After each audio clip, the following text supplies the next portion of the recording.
Waaw biyya alaa irraa dhufanii yaa murazaan goommana ibidda albeen kattafame yookiin ammoo tuyyuu qophaa'ee fi akkasuma ammoo tuyyuu hordoftoota fi kabajamtoota kiyya namooti hedduudha biyya alaa irraa yeroo galanii fi yookiin biyya namaa yeroo turanii nyaata biyya keenyaa aadaa kan barbaadanii isa qofaa miti goommana nuu xabbasii bifa aadaatiin akkasuma qixxaa waliin jedhanii na ajajatan ciree har'a. Assalaamu alaikum warahmatullaahi wabarakaatu. Isinirraa badee jira ashama harka fuune jirra jirtu isinin jedha ammallee dubbii isinitti hin dheeressu sababa badee fi sababuma dhimma dhuunfaa jireenyaa keessummaan alarraa natti dhufte haala saniin isinirraa badee xiqqoo haala gammachiisaa keessan turre alhamdulillah wanni hundi isaa amma gammachiisaa tahee jira du'aa'ii kadhachuudhaan oolmaa kiyya har'aa jechuudha chaalenjiin hojii waan baay'eetu addaan na jala dhaabate haa ta'u irra caalaa rabbiin fayyaa nu haa kennu fayyaa qabaanne walitti dachahuu fi akkasuma ammoo tuyyuu gara hojii deebi'uun waan hedduu nama gammachiisaati.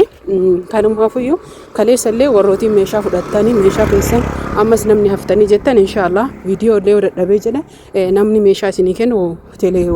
viidiyoon akkuma kaleessa ijoolleen fudhatan viidiyoo laalaa fudhattanii ittiin fudhattanii haa ta'u hundaafuyyuu jechuudha hojiin keenya har'a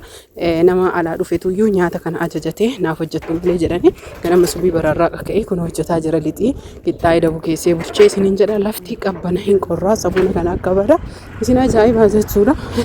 Lixiin qorrarraa eelee raggannamaan ta'u kunis waan dhugaa jiru isinitti himaa jira. Hundumaafuyyuu namootiin viidiyoo kana jaalattanis ta'ee akkasuma jibbitan laayikii godha warri ammoo irraa gammadan koomantiidhaan yaada bareedaa barreessaa isiniin jedha isin jaaladha isin kabaja hundumti keessanuyyuu du'aayii ammoo sirritti rabbi fayyaa siyaa kennu waan hunda siyaa laaffisu amrii jabaatti kulli jedhaati sirritti du'aayiin natti roobsaa. Like share godhamee hagam isin gammachiisa koomentii keessan laalatuma